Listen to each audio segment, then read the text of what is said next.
Hi friends, ஒரு ஷாக்கிங்கான bus வந்து revolve ஆகிட்டே இருக்குது. ஹார்திக் பாண்டியா ட்ரேடு தான். ஸோ வேறு எந்த ட்ரேடுமே இல்லை. முக்கியமாக வந்து பார்த்திங்க அப்படின்னா பிக்கஸ்ட் ட்ரேடுமே அவரோட ட்ரேட் தான் நடக்க போகுது.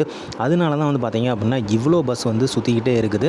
ஸோ இதில் வந்து சிஎஸ்கே வந்து எப்போ ஒரு ட்ரீயில் வந்து கம்ப்ளீட்டாக வந்து ஃபைனலைஸ் பண்ண போகிறாங்க அப்படிங்கிற எதிர்பார்ப்பு வந்து சிஎஸ்கேன்ஸ் மத்தியில் வர ஆரம்பிச்சிச்சு. ஏன் பார்த்தீங்க அப்படின்னா பயங்கரமான ஒரு ப்ரெஷர் வந்து ஹார்திக் பாண்டியா ட்ரேட் மேலே போடப்படுது. எல்லா பக்கமும் பக்கமும் வந்து ஹார்திக் பாண்டியாவுக்கு வந்து எல்லாருமே வந்து வலை வீசுகிறாங்க அப்படின்னு தான் சொல்லணும். அந்த அளவுக்கு வந்து அவரை வந்து எடுத்துடலாம் அப்படிங்கிற முடிவுக்கு வந்து வந்துட்டாங்களோ அப்படிங்கிற மாதிரியான நியூஸ் தான் இது. ஸோ எல்லாருமே பார்த்தீங்க அப்படின்னா ஒரு பக்கம் வந்து ஒரு நல்ல ஒரு பிளேயரை வந்து எதிர்பார்த்துட்டு தான் இருப்பாங்க. அதுவும் பார்த்தீங்க அப்படின்னா 2020 பொறுத்த வரைக்கும் பக்காவான ஒரு ஆல்ரவுண்டர் கிடைக்கணும் அப்படிங்கிறதான் எதிர்பார்ப்பாக இருக்கணும். அது ப்ளஸ் பார்த்தீங்க அப்படின்னா ஒரு சூப்பரான ஒரு கேப்டனாகவும் அமைஞ்சால் நல்லா இருக்குமே அப்படிங்கிற எதிர்பார்ப்புமே இருக்குது. ஸோ இவரோட கேப்டன்சியுமே வந்து தப்பு சொல்லியிருக்காங்க ஒருத்தர். ஸோ அதையுமே நம்ம வந்து வீடியோவில் வந்து லேட்டராக பார்ப்போம். ஸோ இதில் வந்து பார்த்தீங்க அப்படின்னா 4 டீம் வந்து இப்போ இன்க்ரீஸ் ஆகிருக்குதுங்க. ஃபஸ்ட்டு வந்து நம்ம சொன்னோம் டிசி இருக்காங்க, கேகேஆர் இருக்காங்க, சிஎஸ்கே இருக்காங்க. கூட வந்து பார்த்திங்க அப்படின்னா இப்போ ஆர்ஆருமே ஜாயிண்ட் அடிச்சிருக்காங்க. ஸோ இவங்களுக்குமே பார்த்திங்க அப்படின்னா முக்கியமாக வந்து தேவைப்படுது அப்படிங்கிறதையும் குறிப்பிட்டிருக்காங்க. ஸோ ஹார்திக் பாண்டியாவுக்கு பதிலாக வந்து நாங்கள் வந்து ஜெய்ஸ்வாலை தரோம் அப்படிங்கிற மாதிரி சொல்லியிருக்காங்க. ஸோ ஜெய்ஸ்வாலே தரோம் அப்படிங்கிறது வந்து ரொம்பவே எதிர்பார்க்க முடியாத ஒரு டர்னிங் பாயிண்ட். ஏன் பார்த்திங்க அப்படின்னா ரியான் பராக் வந்து அப்பப்போ வந்து விளாட்ல அப்படிங்கும்போது கேப்டனாக வந்து எஸ்எஸ்வி ஜெய்ஸ்வாலை தான் வந்து வச்சுருப்பாங்க. ஸோ வந்து பேக்கப்பாக பார்த்திங்கன்னா அவர் தான் கேப்டனாக வந்து வச்சுருக்காங்க. அதே மாதிரி பார்த்திங்க அப்படின்னா சூரியவம்சி கூட செம்மையான ஒரு ஓப்பனிங் பேரும் அவர் தான். ஸோ அவரை வந்து கொடுக்கறதுக்கு இவங்க ரெடி ஆகிட்டாங்களா அப்படிங்கிறது வந்து ரொம்பவே ஷாக்கிங்காக இருந்துச்சு. ஏன்னா ஹார்திக்கை வந்து அந்தளவுக்கு உள்ளே எடுக்கணுங்கிறதுல முடிவு பண்ணிட்டாங்க அப்படிங்கிற மாதிரி தான் தோணுது. ஆனால் கேப்டன்சி கொடுப்பாங்களா? ஏன்னா ரியான் பராக் வந்து அங்கே வந்து அப்படியே நிலச்சிருக்காரு. அவருக்கான ஒரு இடமும் வந்து அதில் இருக்கனால அந்த கேப்டன்சியை மாற்றுவாங்களா அப்படிங்கிறது தெரியல. ஆனால் மும்பை இந்தியன்ஸ் வந்து இதை வந்து யோசிப்பாங்க. ஏன் பார்த்தீங்க அப்படின்னா நான் அப்போ சொன்னது தான் இப்போவுமே ரோஹித் சர்மா அவர்களை ரீப்ளேஸ் பண்ணுறதுக்கு சூப்பரான ஒரு ஓப்பனிங்கை வந்து எதிர்பார்த்துட்டே இருக்காங்க. அதனால தான் நம்மள்ட்ட வந்து ஆயுஷை கூட கேட்டாங்க. ஸோ அது வந்து நம்ம வந்து முடியவே முடியாதுங்கிறதுல ஸ்டபனாக இருக்கும். அதனால் வந்து வாய்ப்பே இல்லை. இப்போ வந்து ஜெய்ஸ்வால் வந்து வர்றாரு அப்படின்னா கண்டிப்பாக வந்து யோசிக்கிறதுக்கான வாய்ப்பு இருக்குதுங்க. ஏன் பார்த்தீங்க அப்படின்னா இன்னொரு பக்கம் வந்து மும்பை இந்தியன்ஸுக்கு ஒரு ஓப்பனிங் வந்து அடுத்ததுலேருந்து தேவைப்படும். ஸோ ரோஹித் சர்மா அவர்கள் வந்து எப்போ வந்து முடிவு வந்து சொல்லுவார் அப்படிங்கிறது தெரியாது. அவர் வந்து விளையாடலாம். பட் 40+ அப்புறம் அவர் வந்து அந்த ரிஸ்க் எடுப்பாரா அப்படிங்கிறது தான் கேள்விக்குறியாக இருக்குது. ஏன்னா வந்து அவர் வந்து தோனி மாதிரி அவர் விளையாடுறதுக்கு நிறைய வாய்ப்புகள் இருக்குது, இல்லைன்னு சொல்லல. ஆனால் வந்து அதுக்கு முன்னாடியே அவங்க வந்து அந்த ரீப்ளேஸ் பண்ணுறதை வந்து கண்டிப்பாக வந்து திங்க் பண்ணுவாங்க. அதில் எந்த ஒரு மாற்று கருத்துமே இருக்காது. ஏன்னா சஞ்சு சாம்சனை எடுக்கிறதுக்கு நம்ம எவ்வளோ டிலே பண்ணிட்டோம் அப்படிங்கிறது தெரியும். ஸோ தோனி அவர்கள் வந்து அதை வந்து புஷ் பண்ணி கொண்டு வந்து இப்போ வந்து ஒரு ட்ரேடை வந்து முடிச்சிருக்காங்க சஞ்சு எடுத்து. ஏன்னா விக்கெட் கீப்பர் பேட்ஸ்மேன் நமக்கு ரொம்பவே முக்கியம் அப்படிங்கிறதுனால. அதே மாதிரி பார்த்திங்க அப்படின்னா ரோஹித் சர்மா பிளேஸ்லையுமே வந்து ஜெய்ஸ்வால் வந்து கொண்டு வரதுக்குமே இவங்க யோசிப்பாங்க அப்படிங்கிறது தான் ஒரு பக்கம் இருக்குது. இன்னொரு பக்கம் பார்த்திங்க அப்படின்னா கேகேஆர் ரொம்ப தீவிரமாக இருக்காங்க. ஒரு ஸ்டெப் ஆர்ஆரை விட மேலேயே போயிட்டாங்கன்னு தான் சொல்லணும். என்னன்னு பார்த்திங்க அப்படின்னா ஹார்திக்கை வந்து எடுத்துக்கவும் செஞ்சுக்கிறோம், கேப்டன்சியும் கொடுக்குறோம் அப்படிங்கிற மாதிரி முடிவு பண்ணிட்டாங்க. ஏன்னா ரஹானே அவர்கள் வந்து ரிட்டைர்மெண்ட் அனௌன்ஸ் பண்ணிட்டாரு. ஸோ ஐபிஎல்லில் விளையாடுவாரா அப்படிங்கிற ஒரு கேள்விக்குறி வந்து இருக்குது. ஸோ அந்த கொஸ்டின் மார்க்கை வந்து ஃபுல்ஃபில் பண்ணுறதுக்கு இவர் வந்து கரெக்டாக இருப்பார். ஸோ இருக்கும் பட்சத்தில் வந்து ஏன் மிஸ் பண்ணணும் அப்படிங்கிறது அவங்களோட தாட்டாக இருக்கும். கண்டிப்பாக வந்து இவரை எடுத்துக்கலாமே, இவரை எடுக்கும்போது நமக்கு வந்து கேப்டன்சியும் கொடுக்குறதுல எந்த ஒரு மாற்று கருத்துமே இல்லையே அப்படிங்கிறத யோசிச்சிருப்பாங்க. அப்படிங்கும்போது கண்டிப்பாக வந்து இவருக்கு வந்து கேப்டன்சியும் ப்ளஸ் பண்ணி கொடுப்போம். ஸோ வந்து இதில் என்ன இருக்குது அப்படிங்கிற மாதிரியும் சொல்கிறாங்க. இன்னொரு பக்கம் பார்த்திங்க அப்படின்னா நம்ம நேற்று வீடியோவில் நம்ம பார்த்துருப்போம். இன்னொரு பக்கம் ஆஸ்திரேலியன்ஸ் எல்லாருமே வந்து பயங்கர பிஸியாக இருக்க போகிறதுனால ஐபிஎல் வந்து விளையாடுவாங்களா அப்படிங்கிற கான்சன்ட்ரேஷன் இருக்கிறனால இதில் வந்து ஒரு முக்கியமான பிளேயர் ரெண்டுத்துலையுமே இருக்கார். ஓடிஏ டெஸ்ட்டில் இருக்கும்.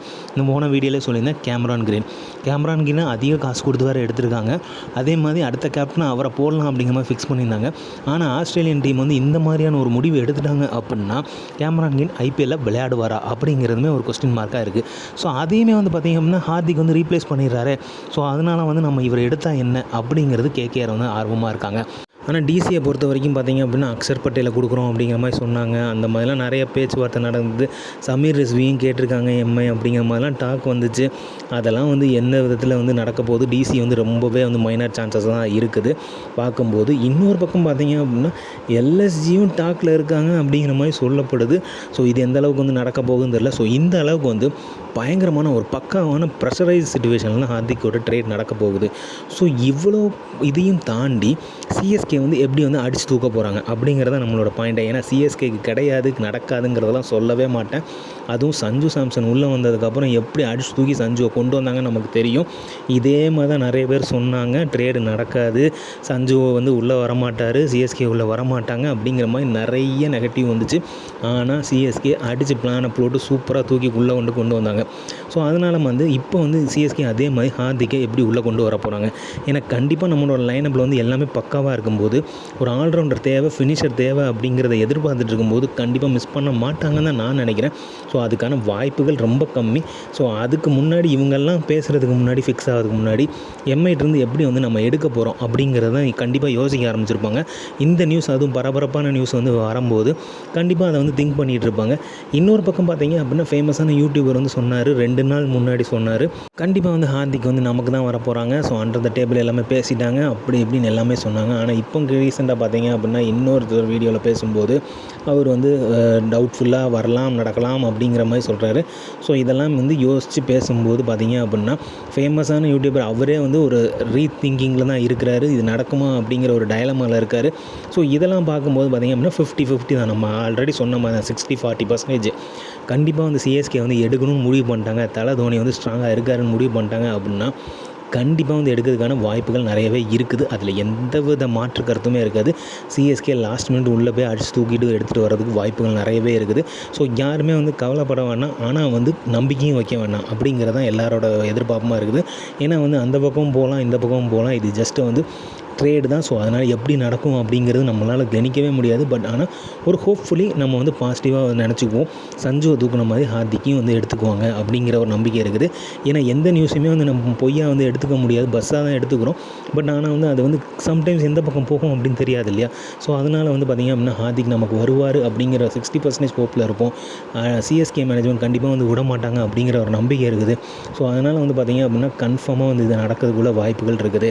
அதே மாதிரி சொன்னேன், நான் ஸ்டார்டிங்கில் ஆரம்பிக்கும் போதே சொன்னேன், யூடியூபர் அதுவும் ஃபேமஸான கிரிக்கெட்டர் ஒருத்தர் சொல்லியிருக்காரு, கேப்டன்சி ஹார்திக்கோட கேப்டன்சியில் ஒரு டவுட் இருக்குது. இது ஏன் பேச்சுவார்த்தை வருது அப்படின்னா ஹார்திக் வந்து சிஎஸ்கேயில் வந்து கேப்டன்சியை டிமாண்ட் பண்ணார் அப்படிங்கிற மாதிரி சொல்கிறாங்க. ஸோ அது எந்தளவுக்கு உண்மை அப்படிங்கிறது தெரில.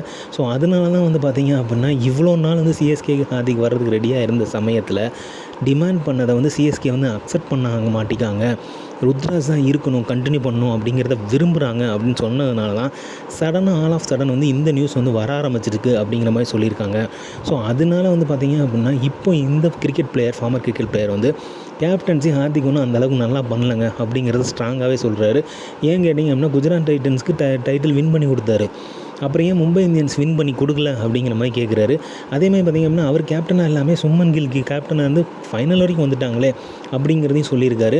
அதேமாதிரி கேப்டன்ஷிப்பில் வந்து அவர் நல்லா பண்ணியிருந்தாங்கன்னா மும்பை இந்தியன்ஸே அவரை வந்து ரிலீஸ் பண்ண போகிறாங்க அப்படிங்கிற மாதிரியும் கேட்டிருக்காரு. ஸோ இவ்வளோ வந்து கேள்விகள் எழுப்பப்பட்டிருக்குது. ஸோ இதெல்லாம் கருத்து கொண்டு சிஎஸ்கே மேனேஜ்மெண்ட்டுமே வந்து கேப்டன்சி தரமாட்டோம் அப்படிங்கிறதுலையும் உறுதியாக இருந்திருக்கலாம். ஸோ என்ன நடக்க போகுது, இப்படி போகுது அப்படிங்கிறதுக்கு வந்து இதுவுமே ஒரு காரணமாக இருக்குது. கண்டிப்பாக வந்து வெயிட் பண்ணி பார்ப்போம். ஸோ அந்த ஃபார்மர் கிரிக்கெட்டர் தான் யூடியூபர் வந்து பார்த்திங்க அப்படின்னா PDOC தான்.